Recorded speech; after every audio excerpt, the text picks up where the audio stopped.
The Princess and the Pig by Jonathan Emmett and Polly Bernadine. Not long ago, in a kingdom not too far from here, a farmer was coming home from the market. Now this was a poor farmer, and he was unable to afford a horse, so he had to pull the cart himself. In the back of the cart lay a tiny pink little piglet. Nobody wanted to buy the piglet at the market, but the farmer had taken pity upon it. "I'll call you Pygmalia," he decided, as this seemed like a good name for the pig.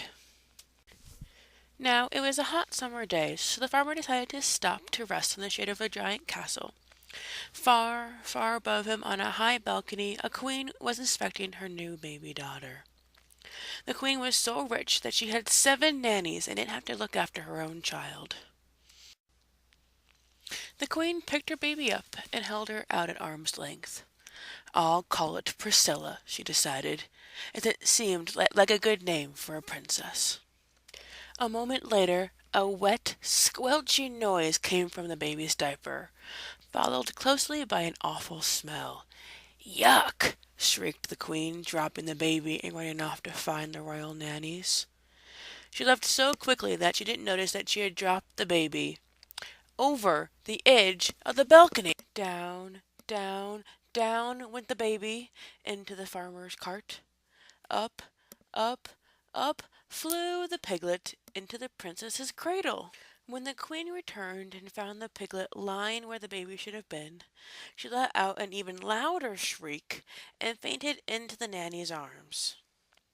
The king thought he knew what had happened. "A bad fairy has done this," he explained. "The fairy wasn't invited to the princess's christening, so she turned the baby into a piglet to get her revenge.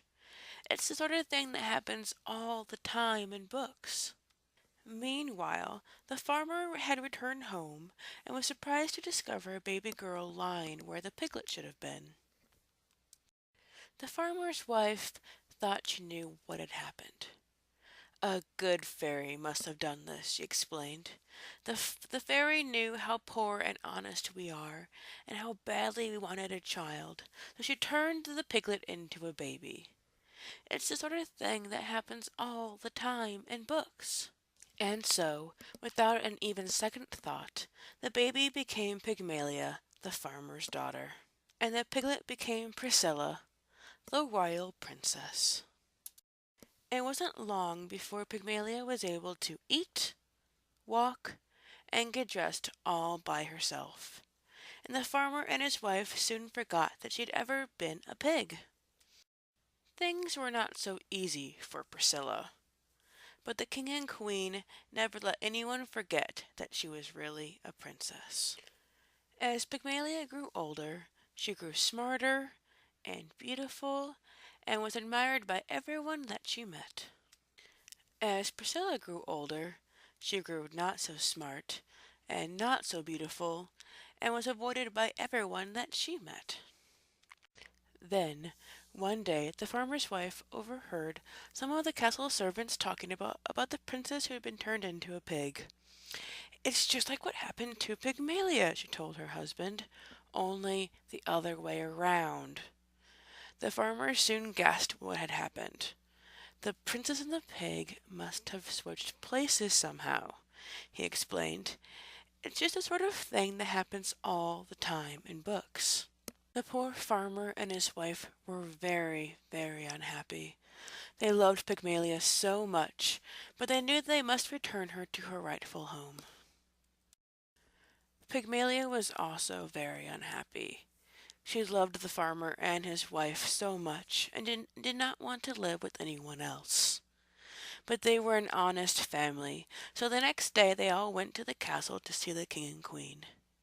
The king and queen listened to the farmer's story. But they did not believe it. "What nonsense!" cried the queen. "Ridiculous!" the king laughed. "This girl may be smart and beautiful, but she does not look nor act like a real princess." The queen thought she knew what was happening. "It's a trick," she declared. "This girl is just a farmer's daughter pretending to be a princess so that she can marry a prince. It's the sort of thing that happens all the time in books. And so Pygmalion returned home with the farmer and his wife, where she married a young shepherd and lived happily ever after, and never once wished that she had been a princess. And Priscilla also got married to a handsome prince, although he had to be talked into it. Priscilla was changed into a prince by a bad fairy, the king explained. But once you kiss her, the spell will be broken and she will turn back into a beautiful princess, added the queen. It's the sort of thing that happens all the time in books, they assured him.